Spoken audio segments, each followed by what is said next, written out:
BNP বলেন, জামাতও বলেন যে আওয়ামী ঘরানা ঘনিষ্ঠ অনেককেই তারা নিয়ে এসেছেন, অনেককে তারা তোয়াজ করছেন, অনেককে তারা খুশি করছেন এবং ভেতরে তো এই শক্তি তো বিদ্যমান। এই শক্তি কি ইউনূস হাত দিতে পারছে এই শক্তিতে? ডক্টর ইউনূস পারে নাই তো। তারা তো আপনার কথায় যুক্তি আছে। আপনি কিভাবে ভাবছেন যে ডিজিএফআই এবার ইন্টারফারেন্স করবে না, বা সরকার হয়তো চাইবে না, কিন্তু তারা তো চাইলে করতে পারে, তাই না? সেই ঝুঁকি তো আছে। জি, আপনার কথায় যুক্তি আছে, বাট আমি আমাদের দর্শক এবং জনগণকে আশ্বস্ত, প্রশাসন কে ব্যবহার করা হবে, সেনাবাহিনী, বিজিবি তারা সম্পূর্ণভাবে কেন্দ্রের কাছে আসতে পারবে না, ক্যাম্পে বসে থাকবে। আগের সপ্তাহেতে এবং আগের রাতে বস্তায় বস্তায় করে টাকা পাঠানো হয়েছে। আগের রাতে অ্যাম্বুলেন্সে করে প্রতিটা কেন্দ্রে ব্যালট পেপার সিল মারা সেখানে পাঠানো হয়েছে এবং সেগুলো ভরা হয়েছে। আগের রাতে এই জিনিসগুলো করা হয়েছে। এই জিনিসগুলো প্র্যাকটিক্যালি সম্ভব না, এবং যদি না সরকারের ইচ্ছা থাকে এবং আওয়ামী লীগ সরকারের মতন কারো ইচ্ছা থাকে। এবারে নির্বাচনটা কবে হবে, নির্বাচনটা কি আদৌ হবে কিনা, এবং নির্বাচনের আগে ভারত আসলে কি করতে চাচ্ছে? ইতিমধ্যে নিশ্চিত হয়ে গিয়েছে যে এই নির্বাচনে আওয়ামী লীগ অংশগ্রহণ করতে পারতেছে না। আওয়ামী লীগকে অংশগ্রহণ করার জন্য ভারত সব ধরনের চেষ্টা করেছে। এখন আওয়ামী লীগ ছাড়া একটা নির্বাচন, এই নির্বাচন কি ভারত মেনে নেবে, নাকি নির্বাচনের আগে তারা ভয়ঙ্কর ধরনের একটা অঘটন ঘটাবো? ইতিমধ্যে আমরা দেখেছি যে ভারত থেকে প্রায় কয়েকটা ট্রাক বিস্ফোরক বাংলাদেশে এসেছে। এই বিস্ফোরক কেন এখন আসলো সেটাও কিন্তু একটা প্রশ্নের মুখোমুখি। দর্শক, এই বিস্ফোরক কেন হঠাৎ করে বাংলাদেশে আসলো এই বিষয়ে কথা বলবো। এর আগে, নির্বাচনের আগে ভারত কি করতে পারে এবং নির্বাচন হলে এই নির্বাচন ভারত মেনে নিবে কিনা, সময়ের সঙ্গে বিষয়গুলো নিয়ে কথা বলেছেন আমাদের কনক স্যার এবং সাবেক মেজর সুমন আহমেদ ভাই। গুরুত্বপূর্ণ আলোচনা শুনবো, এরপর বিস্তারিত কথা বলবো। হয় সবারই মনে একই প্রশ্ন যে নির্বাচন কি, ভাই নির্বাচন কি হবে? তো একটা অদ্ভুত একটা অবস্থা, অর্থাৎ নির্বাচন কমিশনের যে কর্তৃত্ব সেটি আসলে প্রতিষ্ঠিত হয় নাই, বা নির্বাচন কমিশন এর যে কার্যক্রম সেটি মানুষের কাছে দৃশ্যমান না। নানা রকমের বিষয় নিয়ে মানুষের মনে সংশয় আছে এখনো। তো আমরা আমরা মনে করি যে নির্বাচন হয়ে যাবে। তো এই যে নির্বাচনের এই যে কি নির্বাচন হবে এটা? আমরা তো আমি নির্বাচন দেখছি। আমরা 14 সালে, এরপরে গেল মধ্যরাতে নির্বাচন, এরপরে গেল ডামি নির্বাচন। তো এবার তাহলে কি নির্বাচন? এটা নিয়ে আমরা একটু কথা বলবো। পাশাপাশি ভারতের কিছু প্রচেষ্টা আছে। বিতাড়িত হাসিনা ভারতে আশ্রয় নিয়ে তাদের মাধ্যমে বাংলাদেশের নির্বাচনকে ক্ষতিগ্রস্ত করার চেষ্টা করছে। সে বিষয়টি নিয়ে আমরা কথা বলবো। আমার সঙ্গে যোগ দিচ্ছেন আপনাদের অত্যন্ত প্রিয় মানুষ, প্রিয় আমার চ্যানেলের নিয়মিত অতিথি মেজর সুমন আহমেদ। সুমন ভাই, আপনাকে স্বাগত জানাচ্ছি আজকের অনুষ্ঠানে।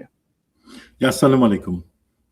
ওয়ালাইকুম আসসালাম। সুমন ভাই, আপনাকে সুন্দর লাগতেছে, নতুন হেয়ার কাট মনে হচ্ছে। তো আপনি তো এই বিষয়গুলো লক্ষ্য রাখছিলেন, নির্বাচনের এই বিষয়গুলো লক্ষ্য রাখছিলেন, সিকিউরিটি থ্রেট, এবং আপনি নিজেও ধরেন প্র্যাকটিক্যালি বাংলাদেশের বেশ কয়েকটি জাতীয় নির্বাচন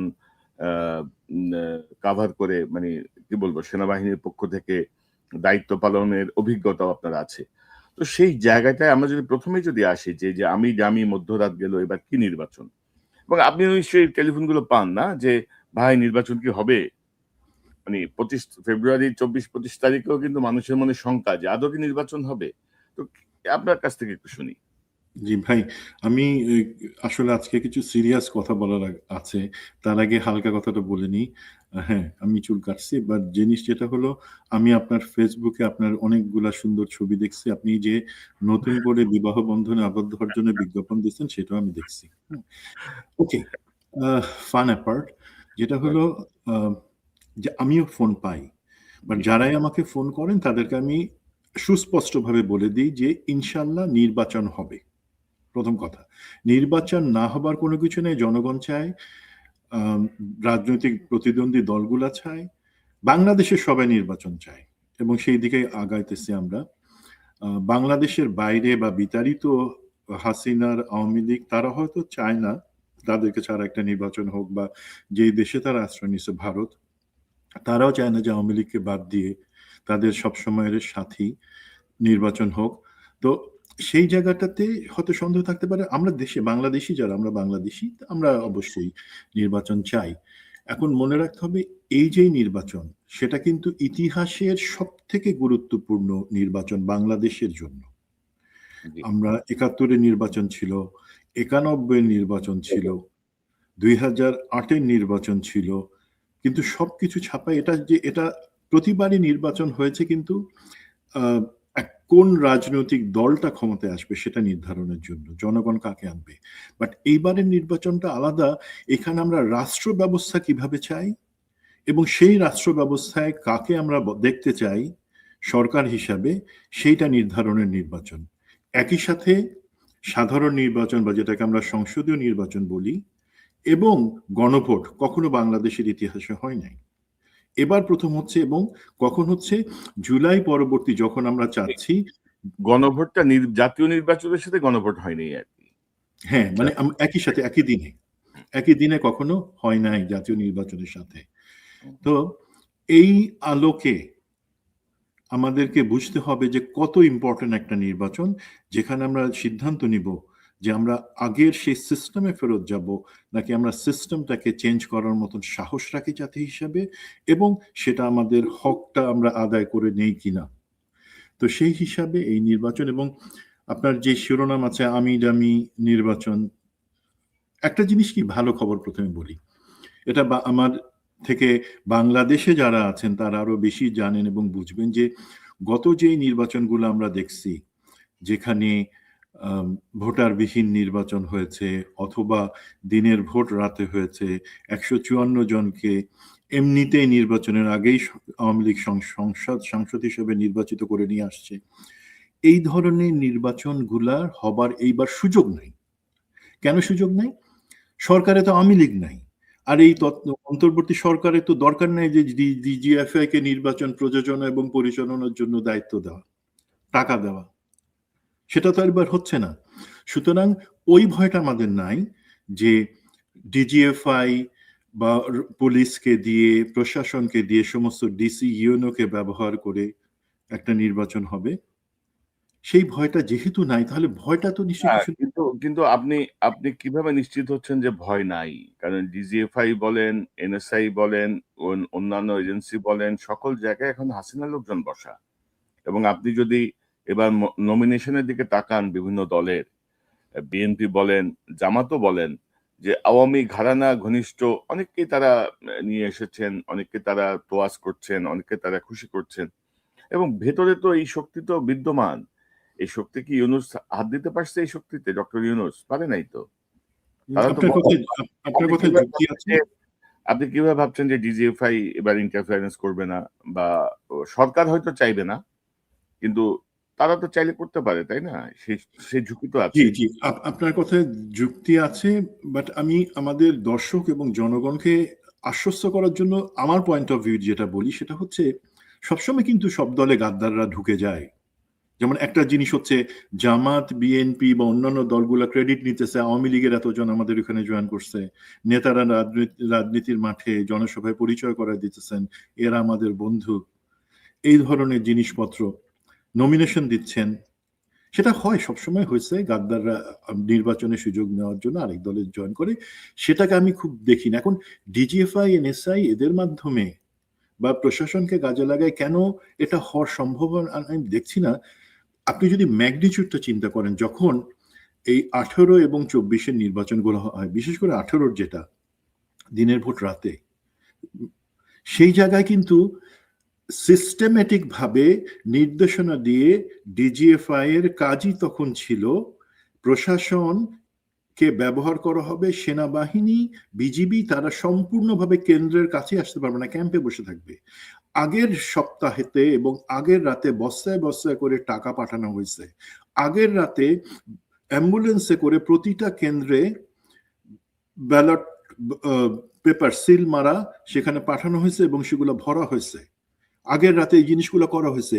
এই জিনিসগুলো প্র্যাকটিক্যালি সম্ভব না, এবং যদি না সরকারের ইচ্ছা থাকে এবং আওয়ামী লীগ সরকারের মতন কারো ইচ্ছা থাকে। 2 নাম্বার, আপনি কি মনে করেন আমাদের এখনকার ডিজিএফআই, এনএসআই তাদের ভিতরে যতই আওয়ামী লীগ, ছাত্রলীগের লোকজন, যুবলীগের লোকজন ঢুকে থাকুক, তাদের এই 24-এর পরে সাহস হবে এই জিনিসটা নিজে থেকে করবার জন্য, যদি সরকারের প্যাট্রোনাইজেশন না থাকে বা কোনো রাজনৈতিক দলের চাপ না থাকে? আমি দেখতেছি না সেই জিনিসটা। দেন আরেকটা জিনিস হলো, এই জিনিসটা করবার জন্য যে মিডিয়া বা অন্যান্য জিনিস এর আড়ালে নিয়ে বা মিডিয়াকে কিনে নিয়ে, ধরেন প্রথম আলোর মতিউর রহমান এবং মাহফুজ সাহেব, ওনারা কিন্তু ওনাদের, আমার যতদূর মনে হয় ওনারা এখন ওই হাদির ঘটনার পর থেকে প্রতিদিনই ডবল স্পিডে ওনারা বাথরুমে যান। ওনারা জানেন তো মিডিয়ার এত সাহস হবে না জিনিসটাকে ছুপাই যাওয়া যে এই ধরনের জিনিস হচ্ছে। সেই আলোকে আমি মনে করি, দেখেন এনএসআই এর কথা আমি যদি একটু এক্সাম্পল দিই, এনএসআই তে কিন্তু প্রায় অর্ধেক লোককে ওএসডি করে রাখা হয়েছে, যারা ছাত্রলীগ যুবলীগের সেই গুন্ডাগুলা যারা এনএসআই এর পদ ব্যবহার করে দেশে সন্ত্রাস চালাতো, তারা ওএসডি। 13 জন অফিসারকে এনএসআই নিজে থেকে দুদকের হাতে তুলে দিয়েছে দুর্নীতির অভিযোগ তদন্ত করে দেখে শাস্তিমূলক ব্যবস্থা নেওয়ার জন্য। সো এই জায়গাগুলোতে তাদের সেই চাপটা আছে, তারা জানে যে সেখানে আগানো যাবে না। তো হতে পারে তার মধ্যে যদি কোনো রাজনৈতিক দল আমাদের দেশের তারা কোনো ফেভার পাওয়ার জন্য কোনো আন্ডারহ্যান্ডে আসে, বাট সেটার সম্ভাবনা আমি দেখি কম। এই প্রেক্ষাপটে আমি একটা জিনিস বলি কি, দেখেন আমাদের দেশে তত্ত্বাবধায়ক সরকারের আন্ডারে যে 4টা নির্বাচন হয়েছে, ফেব্রুয়ারি 1996 একটা ফর্মালিটি নির্বাচন ছিল, তা বাদ রেখে 91, 96, 2001, 2008 আমার নিজের হিসাবে নির্বাচনে ভোট গ্রহণ, আমি নির্বাচনের আগের পরিস্থিতি, কিভাবে দল ভাঙা হয়েছে, কিভাবে বিএনপিকে 2008-এ ইলেকশনে প্রার্থী দেওয়ারই সুযোগ দেওয়া হয় নাই, জেলে রাখা হয়েছে, মিডিয়া ক্যাম্পেইন চালানো হয়েছে, ভারতের সেট আপে নির্বাচনগুলাকে প্রভাবিত করা হয়েছে, সেই পার্ট। আমার ফোকাস হচ্ছে নির্বাচনে আমি বাংলাদেশের নাগরিক, 18 বছর প্লাস বয়স, আমি আমার ভোট যাকে খুশি তাকে দিব, সেই কনসেপ্টের কথা যদি চিন্তা করি, এই 4টা নির্বাচন কিন্তু আমি বলবো অবাধ এবং সুষ্ঠু হয়েছে মোটামুটি একটা সাধারণ মানে। এর বাদে যত নির্বাচন তার আগে এবং পরে আমরা জানি সেগুলোর কোনোটাই সুষ্ঠু হয় নাই, এটা হচ্ছে প্রথম জিনিস। বাট সেটা কি খুব বেশি ইম্প্যাক্ট করছে আমাদেরকে এই 15 বছরের হাসিনার যেই দুঃশাসন সেটা ছাড়া? ঠিক আছে, কোনো পার্টি জিতবার ছিল, বাট এইবারের নির্বাচনটা সুষ্ঠু করা এবং একই সাথে সেই নির্বাচনে ভোট ডাকাতি শুধু না, তার বাদে যাতে মারামারি, হানাহানি বা কোনো প্রাণহানি না হয় সেটা নিশ্চিত করা কিন্তু আমাদের জন্য অনেক অনেক দরকার। সেই দরকারটা কেন সেটা আমি পরে আসছি। প্রথমে ভাই আপনি যদি সময় দেন আমি একটা জিনিস একটু বলি, স্ট্যাটিস্টিক্স বলি। জি। আমাদের এই নির্বাচনের সময় এখন তো অ্যাকচুয়ালি সবকিছুর দায়িত্ব ইভেন প্রশাসনের রদবদল থেকে শুরু করে কি হবে সেগুলো নির্বাচন কমিশনের, এবং নির্বাচন কমিশনে কিন্তু বেসিক্যালি একজন, মানে ব্রিগেডিয়ার জেনারেল ফজল, উনিই দায়িত্ব পালন করতেছেন, বাকি সবাই তার হাতে তার ঘাড়ে সবকিছু দিয়ে বলছে ভাই আপনি করেন আপনি করেন, তার অভিজ্ঞতা আছে, তার ম্যাচুরিটি আছে, সেই কারণে হয়তো সেটা একটা পেইনফুল ব্যাপার, বাট সেইভাবে হচ্ছে। এখন ওনারা সেই জিনিসটা করবেন এবং করছেন ওনাদের হিসাব মতে, এবং স্বরাষ্ট্র মন্ত্রী লেফটেন্যান্ট জেনারেল জাহাঙ্গীর যে স্ট্যাটিস্টিক্স দিয়েছেন একটা সংবাদ সম্মেলনে গত সপ্তাহে, তাতে দেখা যায় প্রায় 9 লাখের মতন বিভিন্ন বাহিনী, সেটা সেনাবাহিনী, বিমান বাহিনী, নৌবাহিনী থেকে শুরু করে ইভেন পুলিশ, বিজিবি, আনসার, সেই সহ 9 লাখ, 3,000 কম 9 লাখ। তার মধ্যে 1 লাখের মতন বলা হচ্ছে আর্মি, 3 থেকে 5,000 এয়ারফোর্স, নেভি, বিজিবি থাকবে 37,000, কারণ তাদেরকে তো আমাদের বর্ডারটাকে পাহারা দিতে হবে। পুলিশ সারপ্রাইজিংলি থাকবে 1,49,000। আনসার এবং ভিডিপি মিলাই 5 লাখ কম বেশি থাকবে। এখন এর বাদে ফায়ার সার্ভিস থাকবে, অন্যান্য র্যাব থাকবে। ভাই সংখ্যাটা আপনি যদি দেখেন এটা মোরলেস এইভাবেই ডিপ্লয় ছিল আগের নির্বাচনগুলোতে, বাট আমরা আগেই বলছি এইবারের নির্বাচনের লক্ষ্য এবং একই সাথে পরিস্থিতি সম্পূর্ণ ভিন্ন আগের যে কোনো নির্বাচনের থেকে। এখন দেখেন পরিস্থিতির কথায় আসি, নির্বাচন মূলত হয় পুলিশ এবং আনসার কেন্দ্রে থাকে, 42,300 সামথিং কেন্দ্র আছে, 600 সামথিং কেন্দ্র আছে। সেই কেন্দ্রগুলা মূলত অবস্থান করে প্রোটেকশন দেয় পুলিশ, আনসার, ভিডিপি। তারা পাশে ক্যাম্পে, আইদার ক্যাম্পে থাকে, বিভিন্ন সময় বিভিন্ন নির্দেশনা থাকে বিজিবি এবং সেনাবাহিনীর প্রতি, তারা আইদার স্ট্রাইকিং ফোর্স হিসেবে থাকে। বাট আমরা যতগুলো নির্বাচন, আমি ছিলাম 6টা নির্বাচনের সময় ছিলাম, তখন কিন্তু প্রতিবারই আমরা দেখেছি যে আমরা পেট্রোল নিয়ে, আমরা আমাদের সাথে টিমকে নিয়ে প্রতিটা কেন্দ্রে আমরা সারাক্ষণ ঘুরতাম, 12 ঘন্টার জন্য দায়িত্ব বলা হয়েছে, 14 ঘন্টা 15 ঘন্টা দরকার হলে কাভার করছি, একটানা 20 ঘন্টা কাভার করছি, যাতে নিরাপত্তা যে কোনো জায়গায় আমরা যে কোনো একটা পয়েন্টে কোনো গন্ডগোল হলে সেখানে আমরা 10 থেকে 15 মিনিটের মধ্যে যাতে পৌঁছাতে পারি এবং সিচুয়েশনটাকে রেস্টোর করতে পারি। ঠিক আছে, সেই হিসাবে হয়তো আপনি যদি দেখেন, বাট প্রথম কথা, নির্বাচনের কেন্দ্রের দায়িত্বে যে পুলিশ আছে, যদি কোনো গন্ডগোল হয়, আল্লাহ না করুক, সেই গন্ডগোলগুলোর সময় পুলিশ এবং আনসার, পুলিশের তো মাজা ভাঙা, তার তো ইউনিফর্ম এখন কেউ মানে 2 পয়সাও পাত্তা দেয় না, আর আনসার তো আনসার লিগ হয়ে গেছে, তাই না ভাই? এখন সেই জায়গায় কেউ যদি একটা রাজনৈতিক দলের কিছু লোক এসে পুলিশের 2টা থাপ্পড় দেয় বা আনসারে ধরে কোমরের 6 ইঞ্চি নিচে একটা লাথি মারে, ওরা তো প্রথমেই পালাবে সেখান থেকে। এটা রিয়েল বাস্তবতা আমি বলছি কিন্তু ভাই, 24 পরবর্তীতে তাদের মোরাল তাদের ওই স্ট্যান্ডিং নাই যে তারা একটা অন্যায়ের প্রতিবাদ সঠিকভাবে করবে বা আইন শৃঙ্খলার প্রয়োগটা করবে, এটাই বাস্তবতা এখন। তো না, সেই জায়গায় আমি যদি একটা বিষয় একটু যোগ করি আপনার সাথে, ধরেন আপনি তো এই হিসাব তো দিচ্ছেন যে ধরেন এই পরিমাণ হয়তো শক্তি থাকবে নির্বাচন কেন্দ্রিক, এবং যেটা বললেন যে নির্বাচনের সময় আনসারের উপর হামলা, পুলিশের উপর হামলা অতীতও হয়েছে, এবারও হয়তো কোনো দুষ্কৃতিকারী চেষ্টা করবে। কিন্তু আমার কনসার্নের জায়গাটা হচ্ছে হাসিনার আমলে যেই মানে 14, 18, 24 এই নির্বাচনগুলোয় অভিজ্ঞতা সম্পন্ন যেই সেনা সদস্য, সেনা কর্মকর্তা বা পুলিশ বা আনসার, তাদেরকে কি কোনো স্ক্রিনিং করা হয়েছে? কোনো তথ্য তো আমরা পাইনি এরকম। পাশাপাশি ধরেন আনসার লীগের যে দাপট আমরা দেখলাম ইউনূস সরকার দায়িত্ব নেওয়ার পরে, পরবর্তীতে আসলে কি ব্যবস্থা নেওয়া হয়েছে? কতজন আনসারকে বিদ্রোহ, অলমোস্ট বিদ্রোহ করার মতোই তো। তো মানে কি ব্যবস্থা নেওয়া হয়েছে তাদের বিষয়ে? তো এইগুলো দিয়ে কি আদৌ সম্ভব কিনা? নাকি সব আপনার ওই যে ইউনূসের ইয়ের মতো, ওই যে মোটিভেশনাল স্পিচের মতো আরকি, একটি অসাধারণ নির্বাচন হবে। স্মরণকালের শ্রেষ্ঠ নির্বাচন হবে। নির্বাচন কমিশনারেরও আগামাথা কিছু বুঝতেছি না আমি। তো সেই জায়গাটা মিলায় এই প্রশ্নগুলো আপনার মনে কি আসে না এই প্রশ্নগুলো? আমরা এই প্রশ্নগুলো মনে আসছে, এবং আজকে না কনক ভাই, আজকে থেকে ধরেন 7-8 মাসে আমরা এই প্রশ্নগুলো রেজ করেছি সরকারের যেখানে যেখানে আমাদের যোগাযোগের এবং ইনফ্লুয়েন্স করার সুযোগ আছে সেখানে আমরা করেছি। আপনিও হয়তো কোনো জায়গায় করেছেন। দেখেন তারপরে কি, আজকে আমি যদি একটা স্ট্যাটিস্টিক্স দেই, 14 হিসাবটা আমি বাদ দিলাম, 18-24 সময় যারা ছিল ইলেকশন ইঞ্জিনিয়ারিং করেছে, সেই ধরনের জেলা পর্যায়ে, থানা পর্যায়ে যে কর্মকর্তা যারা ইউএনএ ছিল, তারা এখন তাদের বেশিরভাগই এখন ডিসি এবং বিভিন্ন জেলায় কর্মরত ডিসি যারা নির্বাচনকালীন রিটার্নিং অফিসারের দায়িত্ব পালন করবেন। এই জিনিসটা দর্শক এবং অন্যর কাছে একটা শকিং জিনিস মনে হতে পারে, এটাই বাস্তবতা। সুতরাং এখানে স্ক্রিনিং বা অন্যান্য কিছু করা হয় নাই। যারা সেই পাপটার সাথে সরাসরি জড়িত ছিল তারাই আজকে রিটার্নিং অফিসার, এবং এইখানে কিন্তু রাজনৈতিক দলগুলোর কোনো আমি আপত্তি দেখি নাই। কেন আপত্তি দেখি নাই? কারণ তারা মনে করতেছে ঠিক আছে, আমরা তো এদেরকে ব্যবহার করতে পারবো। এটা আরো উদ্বেগজনক যে রাজনৈতিক দলগুলোর প্রতিবাদ করে নাই, বিকজ তারা মনে করে ঠিক আছে এই 2 নাম্বার লোকগুলো সেখানে রিটার্নিং অফিসার, সহকারী রিটার্নিং অফিসার থাকলে পরে তো তারা আমাদেরই কাজে লাগবে, বিকজ একবার যে বিক্রি হয়েছে তারা তো কেনা অনেক সহজ। কথাটা খুব আমি চাচাশোলা কথা বলে দিলাম, বাট এটা ওনাদের শোনার উচিত। 2 নম্বর জিনিস যেটা হচ্ছে, সেনাবাহিনী, পুলিশ সেই জায়গায় যারা ছিল, পুলিশ তো বেনজিরের পুলিশ। আমি কখনো বলি না যে এইটা হচ্ছে মানে খোদাবক্স সাহেবের বা আমাদের বর্তমান আইজিপির পুলিশ। এটা সম্পূর্ণভাবে বেনজির এবং মনিরুল সিটিটিসি তাদের নিয়ন্ত্রিত একটা পুলিশ। তাদের কাছ থেকে আসল যে অর্ডার আসে তারা সেটা শুনে। তারাও ছিল 18-24 যারা ইনভলভ ছিল, তারাও কিন্তু আছে এখন, কিছু বাদ গেছে আছে।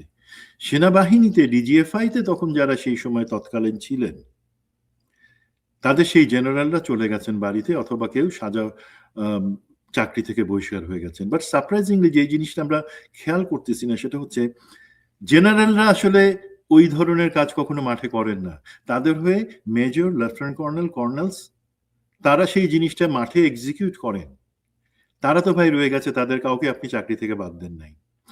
এবং আপনি যদি এখন সেনা সদরে খোঁজ নেন, সেনা সদরে 3 জন আছেন যারা সেই ইলেকশন ইঞ্জিনিয়ারিং ডিজিএফআই তে তখন চাকরিরত ছিলেন এবং সরাসরি ইলেকশন ইঞ্জিনিয়ারিং এর সাথে জড়িত ছিলেন। ডিজিএফআই তে আবার এখন ফেরত আসছেন একটা ব্যুরোর প্রধান, যিনি ইলেকশন ইঞ্জিনিয়ারিং এর সময় ডিজিএফআই এর একজন ডিজির কর্ড ছিলেন। একটা ডিজির কোঅর্ডিনেটিং অফিসার বা কর্ড, সে কিন্তু ডিজি যে জিনিসটা জানে, যে পরিকল্পনাটা জানে, যে 2 নম্বর জিনিসটা জানে, সেই জিনিসটা সেও জানে। সুতরাং সেই জিনিসে স্ক্রিনিং হয় নাই। আমরা মনে করতেছি ঠিক আছে, তারা তো দুর্বল হয়ে গেছে, তারা বিপজ্জনক না। সাপ কখনো দুর্বল হয় না। সাপ জন্ম থেকে মৃত্যু পর্যন্ত বিপজ্জনক। এই জিনিসটা আমাদেরকে মনে রাখতে হবে এবং এই স্ক্রিনের জিনিসটাতে আসতে হবে। তো এখন যেটা আমরা দেখলাম যে এটাতে ফেরত আসি, যে পুলিশ আনসার আগে যেভাবে প্রতিটা নির্বাচনে তারাই কেন্দ্র, মোটামুটি 80% ক্ষেত্রে কেন্দ্র সামলানো, কোনো হালকা গোলযোগ হইলে সেটা সামলানোর জন্য যথেষ্ট ছিল, এবার সেটা হবে না। যে কোনো জায়গায় একটা কিছু শুরু হলে তার প্রথম দৌড়টা তারা দিবে এবং কোন দিকে দৌড় দেবে কেউ জানবে না, অস্ত্র ফেলে দৌড়াবে।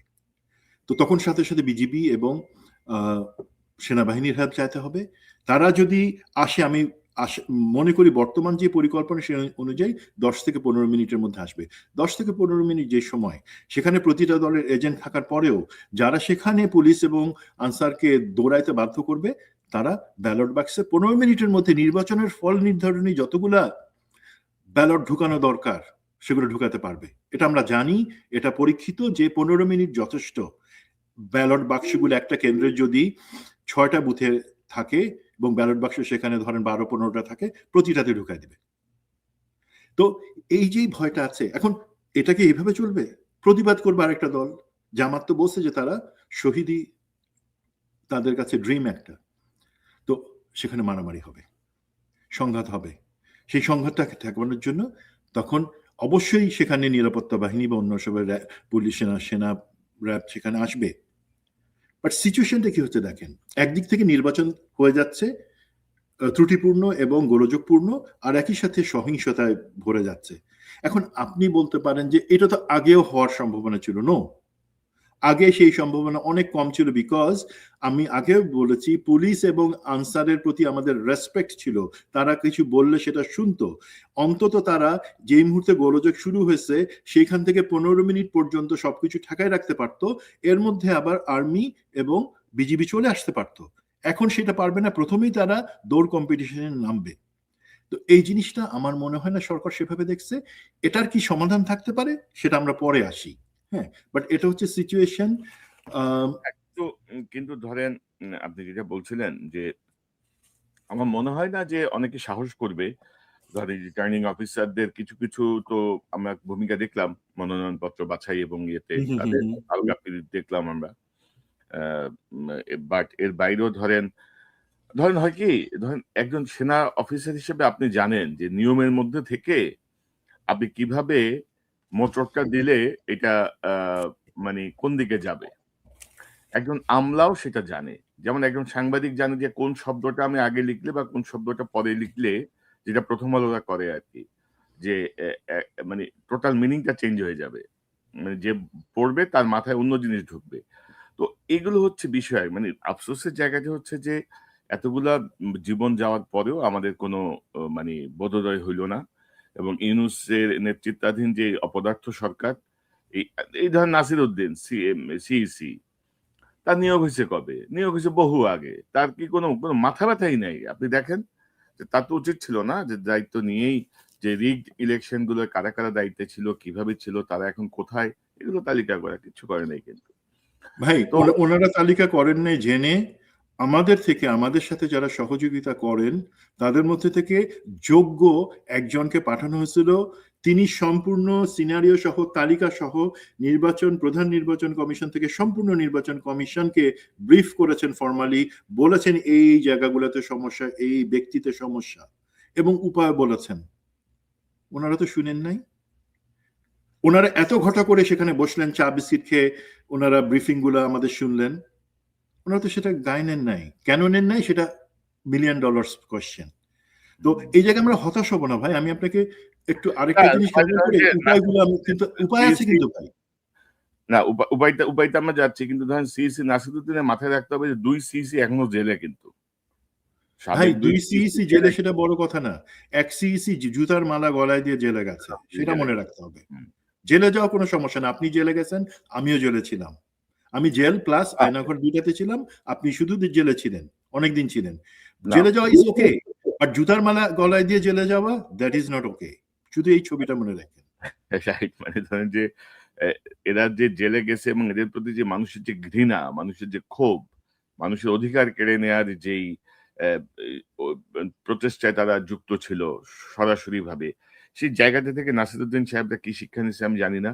আর আপনি আপনার ওই যে ব্রিগেডিয়ার ফজল, যিনি নির্বাচন কমিশনার, তার ব্যাপারে আপনি ইতিবাচক হলেও আমার কাছে তার ব্যাপারে অনেক নেগেটিভ খবর আছে।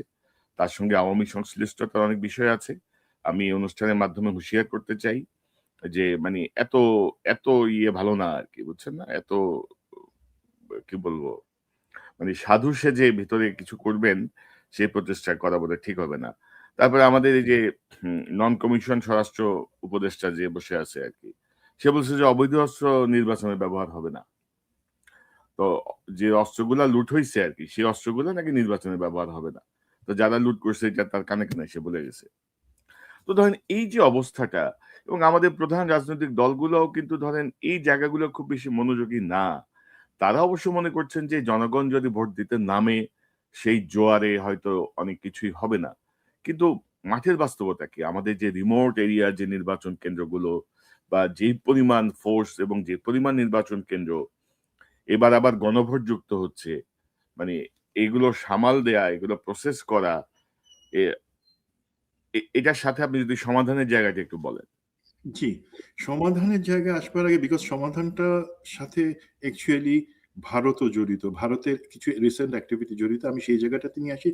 দেখেন ভাই, আমরা এখন বুঝতে পারতেছি যে ভারত মুখে মুখে নির্বাচন করবার জন্য বর্তমান ইউনিস সরকারকে অনেক চাপ দিলেও প্রথম দিকে, যখন তারা বুঝে ফেলে যে হাসিনা এবং আওয়ামী লীগ এই নির্বাচনে অংশ নিতে পারবে না, সেই মুহূর্ত থেকে তারা কিন্তু এই নির্বাচনটা যাতে না হইতে পারে বা সুষ্ঠু কোনো নির্বাচন না হয়, সেই জন্য বিভিন্ন ধরনের পায়তারা করতেছে। তো রিসেন্টলি তারা যেটা করলো, তাদের এই বাংলাদেশে যেই দূতাবাস মিশন, সেটাকে নন রেসিডেন্ট মিশন, মানে ফ্যামিলি সহ থাকার জন্য, সেটা ডিক্লেয়ার করলো। আরে ভাই, তোমাদের 2024-এর পরে তো এমনিতে তোমরা নিজেরাই সেটাকে নন রেসিডেন্ট মিশন করে রাখছো, এখন হঠাৎ করে ডিক্লেয়ার করলা কেন?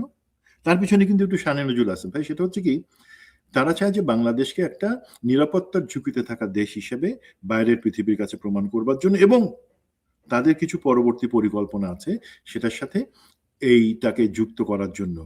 তারা এই যে ডিক্লারেশনটা দিচ্ছে গত সপ্তাহে, তার আগে 2 দিন ধরে কিন্তু ইউরোপিয়ান ইউনিয়নভুক্ত অনেক দেশ এবং প্রায় 20টার মতো দেশের অ্যাম্বাসেডর এবং হাই কমিশনারদের সাথে তারা যোগাযোগ করে কনভিন্স করার চেষ্টা করছে যে আমরা নিরাপত্তা ঝুঁকির কারণে বাংলাদেশ মিশনকে নন রেসিডেন্ট মিশন, যে ফ্যামিলি সহ না ফ্যামিলি ছাড়া মিশন, সেটা ডিক্লেয়ার করতে যাচ্ছি, তোমরা সেটা যদি জয়েন করো। বাকি দেশগুলো বলে দিছে না, বাংলাদেশের পরিস্থিতি এমন না যে আমরা সেটা ডিক্লেয়ার করব। আর ইউকে সম্ভবত বলছে যে যদি প্রয়োজন হয় আমরা সেটাকে ট্রাভেল অ্যাডভাইজারি দিব, কখনো নন এই ধরনের কোনো সিচুয়েশন হয় নাই, বাট তারা তারপরে সেটা দিল। তার পরবর্তীতে তারা কি করলো, হাসিনাকে গত 23 তারিখে একটা বক্তৃতা দেওয়ার সুযোগ করে দিল পাবলিকলি এবং গভর্নমেন্ট অ্যারেঞ্জমেন্টে, কোনো বাধা ছাড়া। আরেক দেশের ফেরারি আসামি, যে আরেক দেশ থেকে পালায় গিয়ে তার লোকজন নিয়ে সেখানে আছে, সেখানে তাকে সুযোগ করে দিয়ে একটা প্রচুর ডিপ্লোম্যাটিক নর্ম ভঙ্গ করলো। এখানে কিন্তু ভাই জিনিসটা শেষ না। আমার যেটা মনে হয় এবং যেই জায়গাটাতে আমি শঙ্কিত, সেটা হচ্ছে এটা ভারতের চালের একটা অংশ, যেই ক্ষেত্রে তারা যেটা চেষ্টা করতে পারে সেটা হচ্ছে ইলেকশনের সময় গোলযোগের জন্য আওয়ামী লীগের বেশ কিছু লোক, আওয়ামী লীগের লোক মানেই তো সে হচ্ছে ক্যাডার, সে হচ্ছে সন্ত্রাসী, তাদেরকে দেশের ভিতরে পুশ করা, বাংলাদেশের ভিতরে পুশ করবে, এবং পুশ করার পরে কিছু নাশকতামূলক এবং অন্তর্ঘাতমূলক কাজ করাবে। তাদের তাদের যেই যাদেরকে পুশ করাইতেছে, প্লাস হচ্ছে এদের যে প্রক্সি কিছু বাংলাদেশে আছে। কি প্রক্সি আছে? এই দেখবেন আমাদের পার্বত্য এলাকায় পাহাড়ি যে সন্ত্রাসী জনগোষ্ঠী আছে, যারা বাংলাদেশের বিরুদ্ধে ইনসার্জেন্সি অপারেশন করে, তাদেরকে ব্যবহার করে কিছু সন্ত্রাসী কাজ করাবে। তারপরে আওয়ামী লীগের যে লোকজন আগে থেকে এখানে ছিল তাদের কাছে তো অস্ত্রের এই যে লুটের অস্ত্র তো স্বরাষ্ট্রমন্ত্রী তিনি আস্থাবান যে সেটা ব্যবহৃত হবে না, বাট আমার সাথে ভাই কারো গোপন কথা হয় না যে আমি জানবো আওয়ামী লীগের লোকজন সেটা ব্যবহার করবেন কি করবেন না। দেন আরো প্রক্সি আছে ভাই, যারা, যেটা ভয়ঙ্কর ভাই, আমি আপনার কাছে রাজনাথ সিং এর একটা ছোট্ট অডিও ক্লিপ পাঠিয়েছিলাম, যদি দেখেন সেখানে আমরা দেখতে পাই, ধরেন আমাদের চর মোনায়ের কথা যাকে বলা হয় এবং কিছুটা অ্যালিগেশন আছে যে যারা আফগান তালেবান এবং তার সাথে এখানকার যে তালেবান তৈরি, যাদেরকে সশস্ত্র করার পিছনে ওনার দলের একটা সংশ্লিষ্টতার কথা মাঝে মাঝে উঠে আসে, তারা কিন্তু চুপ করে বসে থাকবে না, ভারত তাদেরকে কাজে লাগাবে দেশে নির্বাচনের ঠিক আগ মুহূর্তে, নির্বাচনকালীন এবং নির্বাচন পরবর্তী সহিংস এবং অস্থিতিশীল পরিবেশ তৈরি করবার জন্য। তাতে তাদের লাভ কি হবে ভাই? দেখেন, যদি আল্লাহ না করুক এই ধরনের একটা গোলযোগপূর্ণ সহিংস নির্বাচন হয়, তাহলে কিন্তু যেই দল হারবে তারা ইলেকশনের ফলাফল মেনে নিবে না, কারণ গোলযোগের তো প্রমাণ থাকবে সেখানে, ইন্টারন্যাশনাল মিডিয়া দেখবে, সবাই দেখবে যে গোলযোগ হয়েছে, সহিংসতা হয়েছে, মেনে নিবে না তারা। দ্বিতীয়ত যেটা হবে, যদি তার মধ্যেও জয়ী দল তারা সরকার গঠন করে, তাদেরকে কিন্তু এই আন্দোলন এবং মেনে না নেওয়ার যেই সংঘাত চলবে তার মধ্যে টিকে থাকবার জন্য, সরকারি কাজ চালানোর জন্য ঝুঁকতে হবে ভারতের সাহায্যের জন্য, যেটা হাসিনা সবসময় নিছে, যে বাংলাদেশের মানুষকে দমন করার জন্য সে ভারতকে ব্যবহার করছে, সে পুলিশকে ব্যবহার করছে, কিছু ক্ষেত্রে সেনাবাহিনী কিছু অসাধু কর্মকর্তাকে ব্যবহার করেছে। তো তার মানে সেই নতুন সরকার ভারতের উপর ঝুঁকবে এবং সেনাবাহিনীর উপর ঝুঁকবে সাহায্যের জন্য, যে আমাদেরকে টিকে থাকবার জন্য সাহায্য করো। কিভাবে সাহায্য করো? তাদের টার্মস মেনে। তাদের টার্মসের মধ্যে একটা কি আছে অন্যতম, হাসিনাকে আবার ফেরত আনতে হবে, আওয়ামী লীগকে আবার ফেরত আনতে হবে। তো ভারত কিন্তু হাসিনা শেষ দম না, ভারত কখনো যাবে না হাসিনার ডেড বডি ওইখানেই কবর দিতে বা বাংলাদেশে পাঠাইতে। তারা যাবে সুস্থ সবল শরীরের হাসিনা, এই পতিতাকে বাংলাদেশে ফেরত পাঠাইতে, তাদের যে স্টেক হোল্ডার হিসাবে তাদের স্বার্থ দেখবার জন্য। হাসিনা ছাড়া তাদের আর কোনো বিকল্প নাই। তারা বিএনপিতে ট্রাই করে দেখছে, জামাতে ট্রাই করে দেখছে, সব দিকে ট্রাই করে দেখছে, এনসিপি কে তারা ভাঙছে, বাট তারা দেখছে না হাসিনার বিকল্প ভারতের জন্য নাই। ওরা বলে না যে আওয়ামী লীগের এরা যে বাংলাদেশের জন্য হাসিনার বিকল্প নাই, আসল কথা হচ্ছে ভারতের জন্য হাসিনার কোনো বিকল্প নাই। তো তারা সেই জন্য তাকে পাঠানোর একটা সুযোগ তখন তৈরি করবে। এর বাদেও গ্লোবালি কিন্তু বাংলাদেশের অনেক দুর্নাম হবে, সাহায্য এবং বিনিয়োগ বন্ধ হওয়ার সুযোগ আছে। এই যেই জিনিসগুলা ভারত করবে ইলেকশনের সময়, কিসের সুযোগ নিয়ে? আমরা যদি ইলেকশনটাকে ঠিক মতো কন্ডাক্ট না করতে পারি, নিরাপত্তা না দিতে পারি, সবকিছুই কিন্তু ভারত তাদের অ্যাডভান্টেজে নেওয়ার চেষ্টা করবে। তো এই যে সিচুয়েশনটা আমি বললাম ভাই, রাজনাথের এটা আমি আপনাকে হোয়াটসঅ্যাপে দিয়েছিলাম, সেখানে সে পরিষ্কারভাবে কিন্তু বলা আছে, তাদের প্রতিরক্ষা মন্ত্রী বলছে যে আফগান তালেবান এবং ভারত এখন সব থেকে সুস্পষ্ট বন্ধুর অবস্থায় আছে এবং তারা একে অপরকে সহযোগিতা করে, এবং তার কথায় সুস্পষ্ট ইঙ্গিত আছে যে তারা পাকিস্তান এবং বাংলাদেশে প্রয়োজন বোধে সেই আফগান তালেবানের সাহায্য নিয়ে তারা কিছু করতে পারে এবং চায়। সেই ক্লিপটা যদি আপনি এখন দেখাতে না পারেন, আপনি আপনার লিঙ্কে দিয়ে দেন, আমি এটা লিঙ্কে দিয়ে দিব। তবে তবে ধরেন ভারত যতই চাক বা যেটাই বলুক, হাসিনার পুত্র কিন্তু সজীব ওয়াজেদ জয় কিন্তু হাসিনাকে বৃদ্ধা হিসেবে রাজনীতি থেকে মাইনাস করে দিয়েছে। আমি সাম্প্রতিক সময় আল জাজিরার এক সাংবাদিকের সঙ্গে ইন্টারভিউতে তিনি কথা বলেছেন। আমি ক্লিপটা আবার দেখাতে চাই। মানে আপনি তো বলছেন যে ভারত চাচ্ছে হাসিনাকে পুশ করতে, কিন্তু হাসিনা যে ইনভ্যালিড হয়ে গেছে এটা কিন্তু তার ছেলেই বলছে। আমি একটু ক্লিপটা একটু দেখাতে চাই, সুমন ভাই। Indicated that your mother is planning to retire from Yes. politics. So after this, I mean, if she was ever able to, you indicated that your mother is planning to retire from Yes. politics. So after this, I mean, if she was ever able to go back to Bangladesh, she's not going to be in the political space anymore? No, she's old. My mother's elderly. This was going to be her last term anyway. She wanted to retire. So this is, in a sense, the end of the Hasina era. Possibly, yes. Okay. So you're saying that if the Awami League does get a chance to re-enter Bangladesh politics, it'll be without her. Yeah. কথা কিন্তু একদম পরিষ্কার। So ভাই ভারত এখানে কপচি করে খুব বেশি লাভ হবে বলে আমার মনে হয় না। কারণ আমি আপনার সাথে একমত যে সজীব ওয়াদের জয় ওরফে ছাগল জয় এই কথাটা বলছে, সেটা প্রমাণ আছে।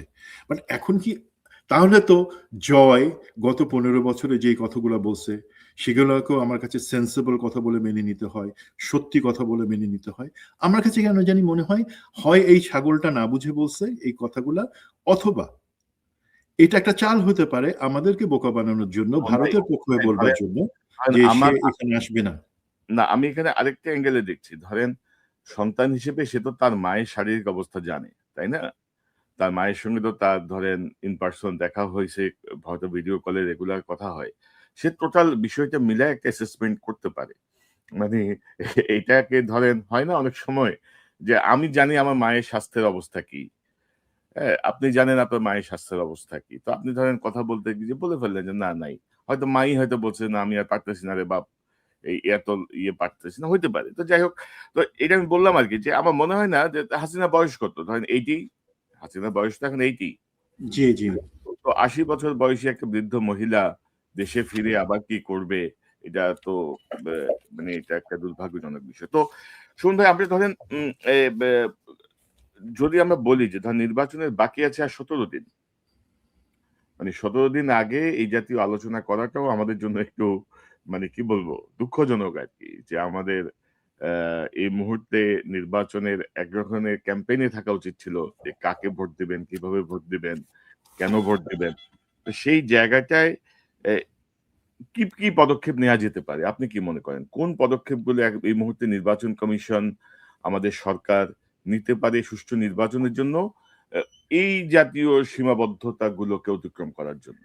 জি, প্রথমত আমি টাচ করব, ধরেন অনেক কিছু বলার আছে আমাদের রাজনৈতিক দলগুলা, বিশেষত প্রধান যে রাজনৈতিক দলগুলো নির্বাচনে পার্টিসিপেট করতেছে, তারা যে সার্কাসের ক্লাউনের মতো কিছু কাজ করতেছে, সেই জায়গা নিয়ে আমি কিছু বলব না। এগুলো হচ্ছে ১ নাম্বার সেনসিটিভ। এটা আমার ফোকাসও না আজকে, আমি রাজনৈতিক বিশ্লেষকও না, এবং আমার ভাই মার খাওয়ার ইচ্ছা নাই। আমি মার খুব ভয় পাই। হ্যাঁ? এখন যেটা হলো, একটু প্রথমে নির্বাচন কমিশনে আসি। নির্বাচন কমিশনের আসলে যে ফ্যাক্ট হচ্ছে, একটা কমিশন আছে, নির্বাচন কমিশনার, ওনার প্রধান নির্বাচন কমিশনার, ওনার সাথে ৫ জন নির্বাচন কমিশনার আছেন, বিভিন্ন যোগ্যতায় তারা এসছেন।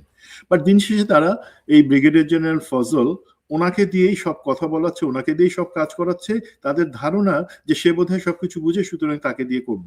এবং আপনি যে জিনিসটার কথা বলেছেন সেটা, হ্যাঁ আমিও শুনেছি, সেটা আমার কাছেও খারাপ লাগে। বাট দেখেন, একই সাথে আমি আস্থা রাখতে চাই ব্রিগেডিয়ার জেনারেল ফজল, উনি কিন্তু এই তারেক সিদ্দিকী এবং মামুন খালেদ, লেফটেন্যান্ট জেনারেল মামুন খালেদ, এদের অনেক দুর্নীতি ধরে ফেলা এবং সেটা আটকানোর অনেক চেষ্টা করছিলেন। উনি যখন OC commandant S army security নিচ্ছিলেন সে অবস্থায়, এবং তাদের রোষানলের পরে ওনাকে কিন্তু শেষ পর্যন্ত অকালে মানে অবসরে যেতে হয়। ওনার তো লেফটেন্যান্ট জেনারেল হওয়া কনফার্ম ছিল, অবশ্যই ওনার সেই যোগ্যতা ছিল। এখন, এবং আপনি যদি খেয়াল করেন জুলাইয়ের ২৬ তারিখে ২০২৪ সালে যখন তপ্ত অবস্থা, সাহস করে উনি কিন্তু শহীদ আবু সাইদকে নিয়ে একটা সুন্দর কবিতা উনি তৈরি করছিলেন, এবং সেটার অডিও আমাদের কাছে অনেক ইন্সপিরেশনাল ছিল। এই গুণগুলো আছে ওনার। উনি একটা কোর্সের সোর্ড BSU highly qualified officer, but ওনার কাছে সেই কারণে এক্সপেকটেশনটাও বেশি। ওনার কাছ থেকে কিছু কারণ কি মনে রাখতে হবে, নির্বাচন কমিশনের শুধু ব্রিগেডিয়ার জেনারেল ফজল না, প্রত্যেকে কিন্তু ওনারা সাংবিধানিকভাবে দায়িত্বপ্রাপ্ত শপথ নেয়া লোক। ওনাদেরকে কিন্তু কেউ ছাঁটাই করতে পারবে না। ওনাদেরকে হয় পদত্যাগ করতে হবে, নাহলে সুপ্রিম জুডিশিয়াল কাউন্সিল তৈরি করে তার মাধ্যমে ওনাদেরকে পদত্যাগে বাধ্য করা হতে পারে। তার মানে আমরা আশা করি কি, একজন বিচারপতির কাছ থেকে যে ব্যবহার, যে বিজ্ঞতা এবং যেই ধরনের একনিষ্ঠতা আমরা আশা করি, সেই একই জিনিস ওনাদের কাছ থেকে আমরা আশা করছি। সেখানে ওনারা একজনের কাঁধে দিয়ে, কোথায় নির্বাচন কমিশনে সবাই করলো কি, এই ঋণ খেলাপি আর ডুয়াল সিটিজেন তাদের বৈধতা দিল, বাট কার মুখ থেকে বলা হলো, ব্রিগেডিয়ার জেনারেল ফজল বলে ফেললেন যে মনে কষ্ট নিয়ে উনি দিচ্ছেন।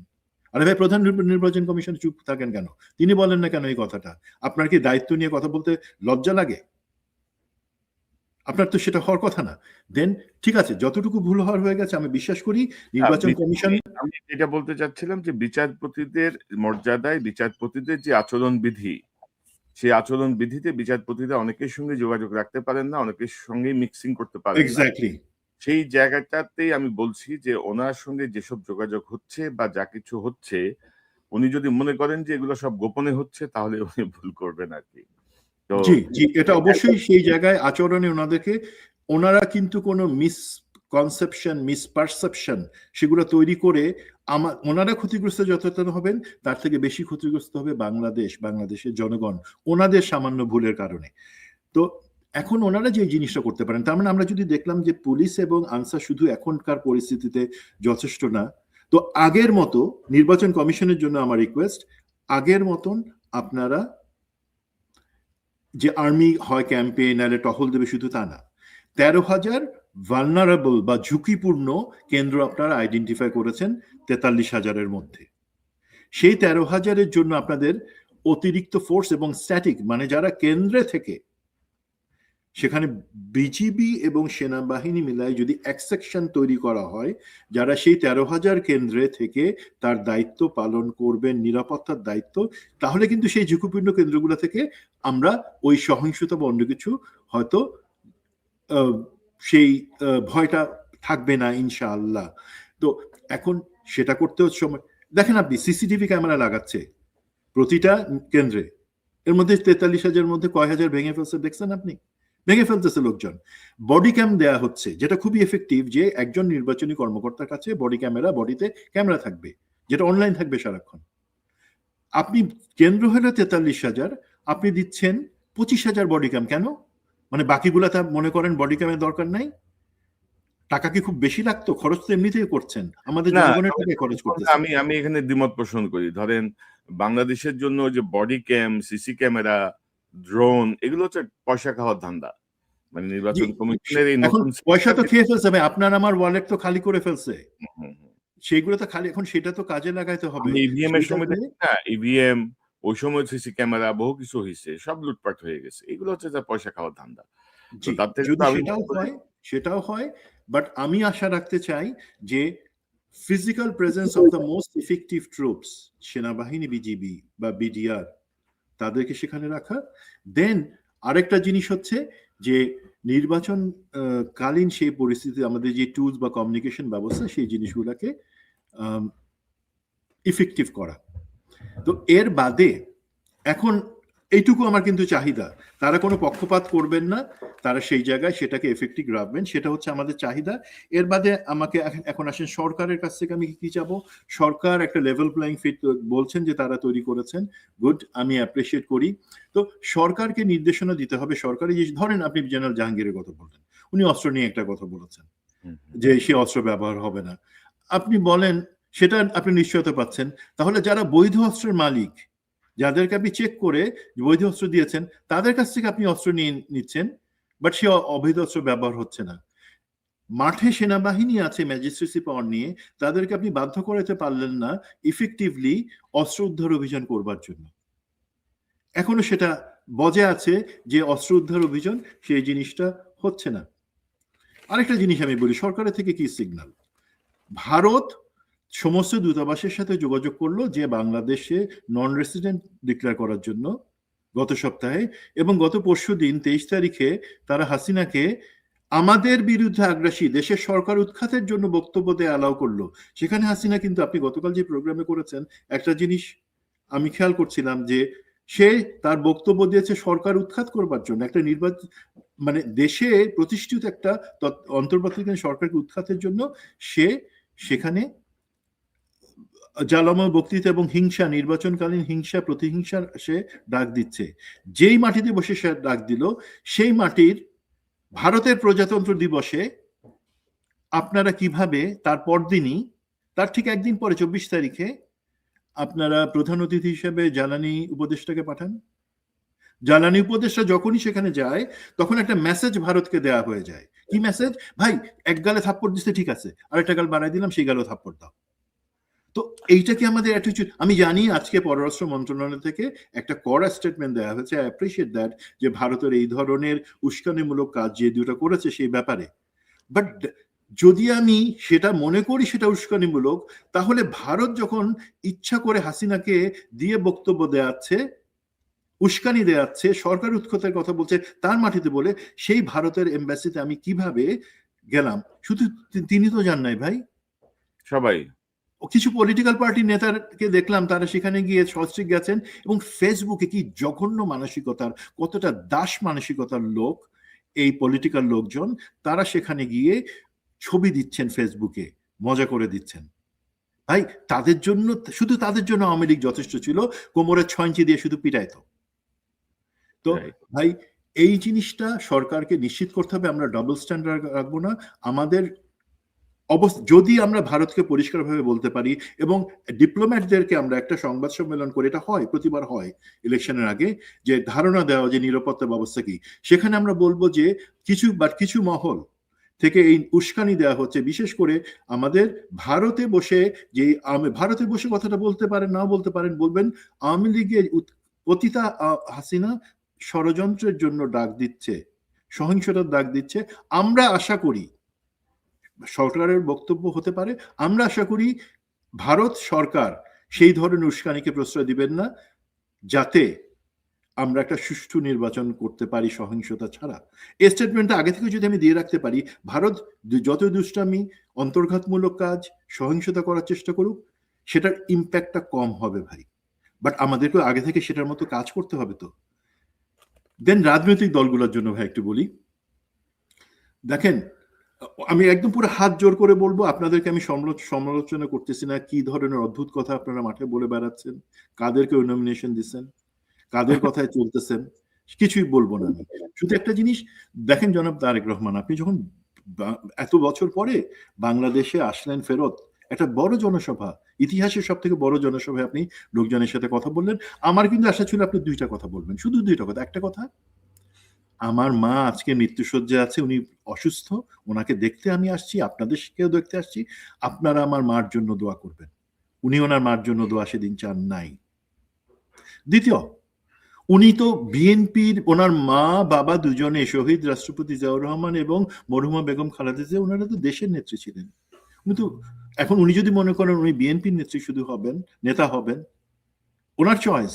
বাট আমরা আশা করেছিলাম, আমি আশা করেছিলাম উনি এসে একটা বৃহত্তর ঐক্যের ডাক দিবেন, জাতীয় ঐক্যের ডাক দিবেন, যে ঠিক আছে আমরা হয়তো জাতীয় সরকার গঠন করতে পারি নাই, বাট আমি আগামী নির্বাচন যে সেটা আছে, সেটা ফ্যাসিবাদ বিরোধী শক্তিকে, দেশের সিস্টেমকে প্রগতির দিকে আগায় দেওয়ার জন্য, ভবিষ্যতের জন্য একটা নির্বাচন, সেই নির্বাচনকে সামনে রেখে আমরা একসাথে দল বেঁধে নির্বাচন করি, একই সাথে তা হোক না হোক আমরা একটা জাতীয় ঐক্যের মাধ্যমে নির্বাচন করব। সেখানে কোনো একজন আরেকজনের বিরুদ্ধে বিষোদ্গার, ট্রল করা, উল্টাপাল্টা কথা বলা, যেটার কোনো দরকার নাই, সেই ধরনের কথা বলা, সেগুলো বলবো না। আমরা একসাথে কাজ করবো যাতে একটা সুষ্ঠু নির্বাচন দিতে সেই সরকারকে সহযোগিতা করতে পারি, এবং আমরাও যারাই ক্ষমতায় আসবো, আমরা ক্ষমতায় টিকে থাকতে পারি।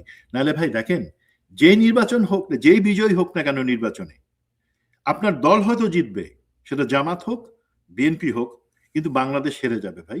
আমরা এই নির্বাচনটা চাই না। এখানে একইভাবে জামাতের তাহের সাহেব, ওনাকে আমি বলবো যে ভাই আপনার কি দরকার ছিল সেখানে আলাদাভাবে চুপ করে থাকেন? আপনারা তো অনেক সংগঠিত দল, বিএনপি থেকে কে কি বলছে না বলছে তার প্রতিটা কথা উত্তর দেওয়ার দরকার নাই। আর আপনি নিজেই তো একজন আওয়ামী লীগের নেতাকে এখানে মঞ্চে দাঁড় করায় দিলেন আপনার বন্ধু হিসাবে পরিচয় করে দিয়ে। সো আমরা এই জায়গায় শুধু সংযত ব্যবহার তা না, আমরা আশা করব ওনারা এইটুকু ম্যাগনিটিউডটা বুঝতে পারবেন যে নির্বাচনে যে কোনো কারচুপি, ভোট ডাকাতি বা সহিংসতা অ্যাকচুয়ালি কোনো দলকেই নির্বাচনে জিতাবে না, বরঞ্চ সব দল তো শুধু হারবে, আমরা বাংলাদেশ হেরে যাব। সেই জায়গাটাতে আমার মনে হয় এই জিনিসটা। আর আরেকটা জিনিস, রাজনৈতিক দলগুলোর প্রতি আহ্বান, আপনারা নির্বাচনী ম্যানিফেস্টো বের করেছেন, কেউ কেউ এখনো করেন নাই, অনেক কিছু রাখছেন ভাই। একটা জিনিস আপনারা 4টা জিনিস ক্লিয়ার করবেন। এক নম্বর হচ্ছে আপনারা নির্বাচনে কোনো সহিংসতা চান না এবং সেটা হতে দিবেন না। নির্বাচনের মাঠে জনসভায় অনেক কিছু বলবেন, নির্বাচনের দিনে কোনো সহিংসতা করবেন না, সেটা প্রমিস করতে হবে। 2 নাম্বার জিনিস, এটা আপনারা আওয়ামী লীগের লোকদের আপনাদের দলে ভিড়াই ভাই, তো কয়টা ভোট পাইতেছেন? এরা তো বাতিল জিনিস। এথিক্যালি কোনো আওয়ামী লীগের লোকের তো রাজনৈতিক, টেকনিক্যালি পারে, ইথিক্যালি পারে না। বাংলাদেশের কোনো রাজনৈতিক দলে যুক্ত হয়ে রাজনীতি করতে পারে না। তারা যদি নেনি তাদেরকে, তারা তো ভাই আওয়ামী বিষটা আপনার মধুর মধ্যে ঢুকাইতেছে। আপনার দল যদি মধুর দল হয়ে থাকে, তার মধ্যে তারা ঢুকাই দিতেছে। বরঞ্চ সেই ক্ষেত্রে যেটা হয়, দলের ত্যাগী কর্মীরা তারা সংক্ষুব্ধ হয় এবং তারা দলের প্রতি এবং ভোটাররা আপনার এলাকার তারা কিন্তু কষ্ট পায় যে এই আওয়ামী লীগ এই এত কাজ করার পরে আপনার কোলে বসে তারা দুধ খাচ্ছে। That is bad, that is simply bad. Then সেনাবাহিনী এবং অন্য সবার জন্য যেটা হতে পারে, এবং সুমন ভাই, আমি মনে করি যে জুলাই বিপ্লবের পরে আমাদের সেনাবাহিনী বলেন, পুলিশ বলেন, প্রশাসন বলেন, মানে এটা ভাবলে ভুল হবে যে মানুষের মধ্যে ওই চেতনা মরে গেছে, মানে মানুষ অনেক কিছুই মেনে নিবে, এটা ভাবার কোনো কারণ নাই। এনসিপির কিছু নেতা ডিরেইলড হয়ে গেছে বা তারা জুলাইকে বেঁচে খাইছে অনেকে, তার মানে এই না যে জুলাই বিপ্লবের চেতনা শেষ হয়ে গেছে। জুলাই বিপ্লবটা সংগঠিত হয়েছিল ওই সাধারণ মানুষের অংশগ্রহণে, ছাত্রদের কেউ কেউ নেতৃত্বে ছিল, বাট মূলত ছিল সাধারণ ছাত্র জনতা এবং বিভিন্ন রাজনৈতিক দলের নেতাকর্মী। তো আমার কথা হচ্ছে কি, এটা একটা শিক্ষা, কারণ জানে যে হাসিনার মতো একটা শক্তিশালী স্বৈরশাসক যেভাবে পালাইছে, তাদের পক্ষে যদি কেউ এইভাবে আবার সামনে নির্বাচনকে কেন্দ্র করে যদি বড় ধরনের কিছু করার প্রচেষ্টা করে, তাদের কি পরিণতি হবে তারা নিশ্চয়ই সেটা বোঝার কথা। তো আমার কথা হচ্ছে নির্বাচনে বাকি হচ্ছে 17 দিন। এই 17 দিনে আসলে যেহেতু বিএনপি বলছে একটা জাতীয় সরকার করবে, জামাত এর আমির জনাব তারেক রহমান সাহেবের সঙ্গে যখন কথা বলতে গেছেন, ওই যে শোক বইতে স্বাক্ষর করে তিনিও বলেছেন যে নির্বাচনের পরে সরকার গঠনের আগে আমরা আবার বসবো। তো সব মিলায় ধরেন কিছু ইঙ্গিত আছে যে একটা জাতীয় সরকার বা একটা ঐক্যমত্যের সরকারের মতো। তো এই জিনিসটা হোয়াই নট বিফোর ইলেকশন, কেন এই জিনিসটা যদি একরকমের একটা সেটেলমেন্টে হয় বা কথাবার্তা হয়, তাহলে কিন্তু ধরেন ভারতের থ্রেট কিন্তু জিরো হয়ে যায়, নির্বাচনের সহিংসতাও জিরো হয়ে যায়, এবং আমাদের প্রশাসন বলেন, পুলিশ বলেন, আর্মি বলেন, সবার কাছে একটা স্পষ্ট বার্তা চলে যায় যে তোমরা কারো দিকে ঠেলাঠেলি করে কোনো লাভ নেই, মানে সিচুয়েশনটা গভর্নমেন্টের ফর্মটা হবে এরকম বা এভাবে গভর্নমেন্ট আগাবে। এবং আপনি তো ইশতেহারের কথা বলছেন, আমি মনে করি যে স্পষ্টভাবে সবাইকে ক্লিয়ার করতে হবে যে হ্যাঁ ভোট এবং জুলাই বিপ্লবের যে চেতনা, যে সংস্কারের যে ধারণা, সেটার দিকে। সো এবারে সামনের গভর্নমেন্টটা কিন্তু নর্মাল গভর্নমেন্ট না, কিন্তু মানে হ্যাঁ ভোটের পরবর্তী কিছু সংস্কারের মাধ্যমে একটা সরকার কিন্তু। তো সেই জায়গাটা এখনই যদি একটা ঐক্যমত্যে আমরা আসতে পারি বা একটা আউটলাইনে আমরা আসতে পারি, আমার তো মনে হয় এটা খারাপ হয় না। আপনি কি জি, শুধু তাদের মানে ভোট পাওয়ার জন্য এই জিনিসটা ইম্পর্টেন্ট। জনগণের কথা তারা যদি নাও ভাবেন, আমি বিশ্বাস করি ভাবেন, বাট প্র্যাকটিক্যালি যদি তারা নাও ভাবেন, হয় কি তাদেরকে কিন্তু একটা কালচার আছে পশ্চিমা দেশগুলাতে, এশিয়ারও কিছু দেশে আছে যে নির্বাচিত হলে আমাদের মন্ত্রী কারা হবেন নাম সহ, বিভিন্ন সংসদীয় কমিটির প্রধান কারা হবেন নাম সহ। সুতরাং আমি দেখব শুক্কুর আলী, সে তাকে বানাচ্ছে অর্থমন্ত্রী, আমি সেই শুক্কুর আলীকে তো ভোটই দিব না, কারণ শুক্কুর আলী তো অর্থ চুরি করে খায়, তাকে আমি কিসের জন্য অর্থমন্ত্রী দিব বা পরিকল্পনা মন্ত্রী দিব, সেই জিনিসটা পরিষ্কার করে বলা। 2 নম্বর হচ্ছে, দেখেন এই জায়গায় আপনি যেটা বলছেন যে তার আগে জাতীয় ঐক্য, সেক্ষেত্রে আরেকটা জিনিস ইম্পর্টেন্ট, একটা জায়গায় জনাব তারেক রহমানকে আমি বলি, আপনার সাথে যে প্রজাপতির দলকে নিয়ে আসছেন, তারা অ্যাকচুয়ালি আপনাকে কি বলছে আমি জানি না, কিন্তু আপনি কি বুঝতে পারতেছেন যে তারা আপনাকে একটা মলম বিক্রির ক্যানভাসার হিসেবে স্টাবলিশ করতে যাচ্ছে? খুব, আমি সরি এই কথাটা বলার জন্য। দেখেন, আইদার আপনি যেটা বলছেন সেটা আপনার দলের লোকে শুনছে না। দেখেন, আজকে ময়মনসিংহ এর ত্রিশালে আগুন লাগানো শুরু হয়ে গেছে কিন্তু বিএনপির 2 গ্রুপের মধ্যে। হ্যাঁ, তো এখন হয় তাহলে দেখেন লোকে তো কি মনে করবে যখন আপনি বলে দিচ্ছেন যে হ্যাঁ ভোটের পক্ষে বিএনপি আছে, বাট আপনার অনেক নেতাকর্মী তারা নির্বাচনী প্রচারণায় বলছেন যে না, আমরা না ভোট দিব। তার মানে কি দুইটা অর্থ দাঁড়ায়, হয় আপনার কথা আপনার কর্মীরা এবং নেতারা শুনে না, তাদের কি থাপড়ানো দরকার না। 2 নম্বর জিনিস হচ্ছে, তাহলে কি আপনি আপনার দল মুখে এক কথা বলে কাজে আরেকটা করে? এটাও কিন্তু ভয়ঙ্কর জিনিস। প্লিজ এই জায়গাগুলাতে শুধুমাত্র রাজনৈতিক দলগুলোর মধ্যে ঐক্য তা না, কিছু প্রশ্নে জুলাই সেটাতে না ভোট দেওয়ার কি প্রশ্ন আসে, তাই না? সেটাতে না ভোটের কি প্রশ্ন, কিছু কিছু জিনিস আছে ঢুকায় দেওয়া হয়েছে পরে, আমি সরকারকেও সেজন্য দায়ী করব, বিএনপি যে অভিযোগটা ছিল, বাট ওভারঅল সেটা তো না ভোট নেওয়ার জিনিস না, সেটা হ্যাঁ ভোটের জিনিস, এবং না, সেটা এবং আমরা দিব। এবং সুমন ভাই, প্রকাশ্যে জিএম কাদের না ভোটের পক্ষে প্রচারণা করার পরেও কিন্তু সে ঘুরে বেড়াচ্ছে, তাদের কেউ ধরতেছে না কিন্তু। ভাই মানে আমার যতদূর মনে হয় বাটা শু কোম্পানি স্যান্ডেল বানানো কমায় দিছে, অথবা স্যান্ডেলের দাম অনেক বেড়ে গেছে, ডিমের দামও দেশে অনেক বেড়ে গেছে। আমার কেন জানি মনে হচ্ছে ভাই, ওনার এই প্রকাশ্যে কথা বলার পরও প্রকাশ্যে ঘুরে ঘুরে বেড়ার জিনিসটা থেকে মনে হচ্ছে জনগণ বুঝবে। এখন ভাই আরেকটা জিনিস, এখন তারেক জনাব, সরি আমি ভাবছিলাম পলিটিক্যাল, দেখেন জনাব তারেক রহমানের জন্য কাজটা কিন্তু সহজ, শফিক সাহেবের জন্য কাজটা সহজ না।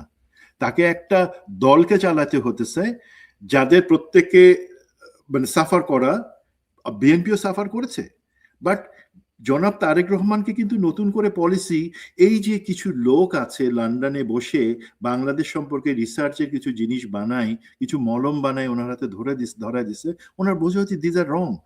আমি বলি ওনার সামনে কিন্তু এখানে কোনো চেতনার দরকার নাই, আদর্শ, শহীদ জিয়া স্বাধীনতা এবং জাতীয়তাবাদী আদর্শ এবং একটা দল তৈরি করে গেছেন। বেগম জিয়া দেশের সার্বভৌমত্বের প্রশ্নে আপোষহীন থাকার একটা নীতি তৈরি করে। সিম্পল এই তিনটা জিনিস নিয়ে আপনি আগান, আর কোনো কিছুর দরকার হবে না। বলেন তো আজকে বেগম জিয়া ওনার ইন্তেকালের পরে ওনাকে নিয়ে কেন কেউ কথা বলে না? ওনার আদর্শটাই তো সব থেকে বড় ছিল এখানে আমাদের টিকে থাকবার জন্য। তার যারা বলে না তারা কি মনে করতেছে যে তাকে বাদ দিয়ে নতুন নেতা, নতুন ধারণা এস্টাবলিশ করা যাবে? ভুল, সেটা চরম একটা ভুল জিনিস। তো আমি এখানে আর কোনো কিছু বলবো না। পলিটিক্যাল পার্টি শুধু সেনাবাহিনী এবং অন্যান্য বাহিনীর ব্যাপারে একটা সেন্সিটিভ জিনিস। দিন শেষে কিন্তু নির্বাচন কমিশন, সরকার, রাজনৈতিক দল সবাই কিন্তু তার কাছে সেনাবাহিনীর দিকে, অ্যাজ ইফ সেনাবাহিনীর হাতে একটা ম্যাজিক আছে, সুতরাং সেনাবাহিনী একটা সুষ্ঠু নির্বাচন করা দিবে। সেই জিনিসটা অনেক ভুল। দেখেন এই সেনাবাহিনী কিন্তু 2028 বা 2018 সেনাবাহিনী না, 24 সেনাবাহিনী না। এই সেনাবাহিনী এমন একটা জায়গায় আসছে যেখানে কিন্তু তার মনে একটা ভয় ধরে যাওয়া স্বাভাবিক। গুম খুনের বিচার হচ্ছে, যদি অতিরিক্ত কিছু করি আমার তো চাকরি চলে যাবে, ইনভেস্টিগেশন হবে, আবার কারো কারো মনে কষ্ট আছে, বুকে পাথর আছে। তো জিনিসটা হচ্ছে সিম্পল। সরকারেরও দায়িত্ব হচ্ছে সেনাবাহিনীকে বলা, ভাই যেইগুলার বিচার হচ্ছে, যে বিচারের জন্য আপনি আমরাও ভোকাল ছিলাম, সেগুলা হচ্ছে গুম খুন, আইন বহির্ভূত কাজ করবার জন্য। আর নির্বাচনকালীন তোমরা যে দায়িত্ব পালন করবা, সেখানে যদি তোমাদেরকে গুলিও চালাতে হয় বাধ্য হয়ে, সেটা আইনের আওতায় হবে, সেটাতে তোমাদের কোনো সমস্যা নাই। এটা এক জিনিস সেনাবাহিনীর। কারণ আমার যাদের সাথে কথা হচ্ছে, একটা আওয়াজ পাইলাম যে কিছু কিছু লোক, সৈনিক জুনিয়র লেভেলে, তার প্রশ্ন করছে যে আমাদের প্রোটেকশন কে দিবে। এটা বুঝায় বলেন, তাদেরকে সাহস দেন যে এটা সম্পূর্ণ আইনের আওতায় থেকে কাজ করা হচ্ছে, সুতরাং এই ক্ষেত্রে কোনো সমস্যা নাই। 2 নম্বর জিনিস হচ্ছে, আপনারা কষ্ট করে সেনাবাহিনী, আমি জানি 1 লাখ না, কারণ 1 লাখের মধ্যে ধরেন সেনাবাহিনী 1 লাখ আসলে মাঠে প্রশাসনিক সহ 60,000 ডিপ্লয় করতে পারবে যারা, আবার 60,000 কি 24 ঘন্টা ধরে নির্বাচনে পাহারা দিবে? অন্তত 12 ঘন্টা 8 ঘন্টা করবার কথা, সেখানে 12 ঘন্টা করলো। মানে অ্যাকচুয়ালি যে কোনো একটা স্পেসিফিক মোমেন্টে 30,000 সেনাবাহিনী নিয়োজিত থাকার সক্ষমতা আছে এখনকার হিসাব অনুযায়ী। 30,000 যেখানে পারবে সেখানে হ্যাঁ আসলে কেন্দ্রে দেওয়া সম্ভব না। বাট আমি জানি, আমি জেনারেল ওয়াকার এবং সেনা নেতৃত্বের কাছে অনুরোধ করব, বিমান এবং নৌবাহিনীর প্রতি, আপনারা আরো ইচ্ছা করলে 30,000-এর মতন দিতে পারেন। সব কোর্স বন্ধ করে দেন, যে কোনো ধরনের প্রশিক্ষণ বন্ধ থাকবে আগামী 2 সপ্তাহ। আপনারা নির্বাচনে সেই 15 তারিখ পর্যন্ত, যখন সিকিউরিটি ফোর্সেস ডিপ্লয় থাকবে, সেই পর্যন্ত আপনারা আরো 30,000 দিলে সুবিধা হবে কি, ওই যে 13,000 ভালনারেবল সেন্টারের কথা বললাম, সেগুলাতে সশরীরে নিয়োগ দেওয়া সম্ভব হবে বিজিবির সাথে মিলাই। সেই জিনিসটা করেন, এটা আপনাদের জন্য একটা সুযোগ। যেই দুর্নাম হয়ে গেছে, আপনারা তো কোনো দুর্নামের কাজ করেন নাই, আপনাদের আগের লোকজন দুর্নামের কাজ যেগুলা করে গেছে, তারা এখন কিছু লোক শাস্তির আওতায়, কিছু লোক পালায় আছে। আপনারা জাতির কাছে প্রমাণ করেন, কষ্ট করে, এতদিন তো কষ্ট করছেন, 1.5 বছর ধরে আপনারা মাঠে, এখন যেটা করেন আপনার আরেকটু কষ্ট করে সবকিছু বাদ দিয়ে ম্যাক্সিমাম পসিবল ফোর্সেসকে পাঠান। কারণ আপনারা জানেন আমার থেকে বেশি, মাঠ পর্যায়ের জরিপ আপনারা করেছেন, এনএসআই ডিজিএফআই রিপোর্ট আপনাদের কাছে আছে, সরকারের কাছেও আছে, যে এই পুলিশ এই আনসার দিয়ে নির্বাচন কেন্দ্র ঠেকানো ভেরি ডিফিকাল্ট। ভালনারেবল গুলোতে আপনাদের থাকতেই হবে ফিজিক্যালি, সেটা নিশ্চিত করেন। আর সর্বশেষে গোয়েন্দা বাহিনী, এনএসআই ডিজিএফআই, আমি প্রথমে আপনাদেরকে একটা সার্টিফিকেট দিলাম, কিন্তু স্যার দেখেন কনক ভাই, আপনি কিন্তু আপনার মনে কিন্তু অন্য একটা ভয় আছে, শঙ্কা আছে, এটা লজিক্যাল। তো সার্টিফিকেটটা যাতে আমি ঠিক দিছি সেটা একটু প্রমাণ করেন আপনাদের স্বার্থে। আপনাদের সুযোগ আছে, যেহেতু এখন আপনাদের ওই ব্যস্ত থাকতে হবে না ওই মানে ইলেকশন ইঞ্জিনিয়ারিং এর কামলা খাটার জন্য। গোয়েন্দা তথ্যগুলা সঠিকভাবে প্রবাহটা রাখেন, নিশ্চিত করেন যে কোনো একটা ঘটনা ঘটার আগেই যাতে বিশেষ করে সীমান্ত এলাকা এবং ভালনারেবল যে জেলাগুলো আমাদের আছে সেই জেলাগুলোতে এই ধরনের নাশকতার কাজ যাতে না হয় সেটা ঠেকানোর জন্য যতদূর সম্ভব সংশ্লিষ্ট সংস্থাদেরকে আপনারা দেন।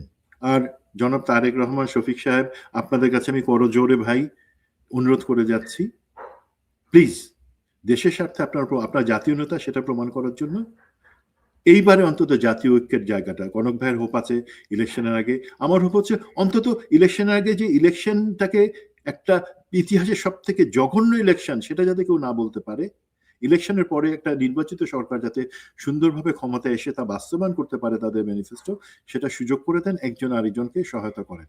এখানেই আপনারা জিতবেন, বাংলাদেশও জিতবে। ধন্যবাদ। জি, সুমন, আপনাকে অসংখ্য ধন্যবাদ আপনার মূল্যবান অংশগ্রহণের জন্য। ধন্যবাদ। আসসালামু আলাইকুম। ওয়ালাইকুম আসসালাম। দর্শক, এতক্ষণ যে অনুষ্ঠান শুনলেন নিশ্চয়ই আপনি আলোচনা মর্মার্থ উপলব্ধি করতে সক্ষম হবেন। 12ই ফেব্রুয়ারি যে নির্বাচনটি আসছে সেটি কিন্তু সাধারণ যে নির্বাচন আমাদের হয়, জাতীয় নির্বাচন, সেটি নয়। এটি হানা ভোট একটা গুরুত্বপূর্ণ বিষয়। এই গণভোটের পরে এটি গণপরিষদের মাধ্যমে সংবিধান সংশোধনের জায়গাগুলো নির্বাচিত এমপিরাই ঠিক করবেন, সংশোধন করবেন। তারপর যে শুরু হবে সংসদের স্বাভাবিক কার্যক্রম। তো সেই জায়গাটায় আমার মনে হয় যে সাধারণ জাতীয় নির্বাচনের মতো চিন্তা না করে সব রাজনৈতিক দলের একটা ভেতরগত একটা ঐক্যমত্য দরকার, যেন আহ, ইতিমধ্যে আমরা দেখছি যে প্রার্থী বিদ্রোহী প্রার্থী মিলে মারামারি কামড়াকামড়ি চলছে, অগ্নিসংযোগ চলছে, ধাওয়া পাল্টা ধাওয়া চলছে বিভিন্ন জায়গায়। তো এই জায়গাগুলো আমার মনে হয় বন্ধ করে একটা কনসেনসাসে আসা দরকার, একটা ঐক্যমত্যের জায়গায় আসা দরকার, যে ভবিষ্যৎ বাংলাদেশের জন্য। এবং যে আলোচনাগুলো হলো, এই যদি কোনো ব্যত্যয় ঘটে আসলে জনগণই চূড়ান্ত সিদ্ধান্তটা নেবে, এবং সেই সিদ্ধান্ত জনগণ যখন ক্ষেপে ওঠে, জনগণ যখন ক্ষিপ্ত হয়, তখন সেই সিদ্ধান্ত যে কত মারাত্মক হতে পারে, জনরায় যে কত ভয়ঙ্কর রূপ ধারণ করতে পারে, তা আমরা দেখেছি 16-17 মাস আগেই। তো আমার মনে হয় যে এটি থেকে নিশ্চয়ই যারা রাজনৈতিক নেতা আছেন তাদের জন্য অনেক বড় শিক্ষণীয় বিষয় আছে, এবং তারা নিজের স্বার্থ না বুঝে দেশের স্বার্থ দেখবেন। এবং আমি আবারও হাসিনা বাংলাদেশ বিরোধী প্রকাশ্যে দিল্লি প্রেস ক্লাবে যে অডিও রেকর্ডেড বক্তব্য দেওয়ার পরেও ভারতের রাষ্ট্রদূতকে তলব না করা, এবং আমাদের বেহায়া রাজনীতিবিদদের সেই ভারতীয় দূতাবাসে যে আহ, তাদের প্রজাতন্ত্র দিবস উদযাপনকে আমি ঘৃণাভরে প্রত্যাখ্যান করি, এবং তারা যদি কোথাও কোনো নির্বাচনের দাঁড়ান তাদেরকে জনগণকে আহ্বান করবো তাদেরকে প্রত্যাখ্যান করুন। এইসব দালাল অসভ্যদেরকে আমাদের কোনো নেতা মানার দরকার নেই, এদেরকে আমাদের রাষ্ট্র ক্ষমতায় দরকার নেই। যারা নিজের স্বার্থে দেশ বিরোধী এমন একটা ভূমিকার পরেও সেখানে যেতে পারে, তাদেরকে প্রত্যাখ্যান করাটাই হচ্ছে তাদের সর্বোত্তম পুরস্কার। দর্শক, এই চ্যানেলটি সাবস্ক্রাইব করে আমাদের পাশে থাকুন, এই চ্যানেলের মেম্বারশিপ নিয়ে আমাদের পাশে থাকুন। আবারও দেখা হবে ইনশাল্লাহ। আসসালামু আলাইকুম। দর্শক, আলোচনা শুনে বুঝতে পেরেছেন আসলে ভারত চেষ্টা করবে নির্বাচনের একদিন আগেও নির্বাচন বন্ধ করে দেওয়ার জন্য, কারণ তাদের মতে বা তাদের অনুকূলে তো নির্বাচন হচ্ছে না, যেখানে আওয়ামী লীগ নেই এই নির্বাচন তারা কখনোই চাইবে না। বলেছিলাম ভারত থেকে যেই প্রায় যতটুকু আমি দেখেছিলাম যে সেই নিউজটা হচ্ছে ভারত থেকে প্রায় 125 মেট্রিক টন বিস্ফোরক বাংলাদেশে আসছে। এই 125 মেট্রিক টন বিস্ফোরক এখন কেন আসলো নির্বাচনকে সামনে রেখে? দর্শক, ঘটতে পারে ভয়ঙ্কর কোনো ঘটনা। অন্যদিকে ভারত বাংলাদেশ থেকে তাদের যে কূটনৈতিক যে পরিবার রয়েছিল সকল পরিবারকে কিন্তু তারা সরিয়ে নিয়েছে। তাহলে বোঝা যাচ্ছে ভারত নির্বাচন আগ মুহূর্তে একটা কিছু করার চেষ্টা করবে।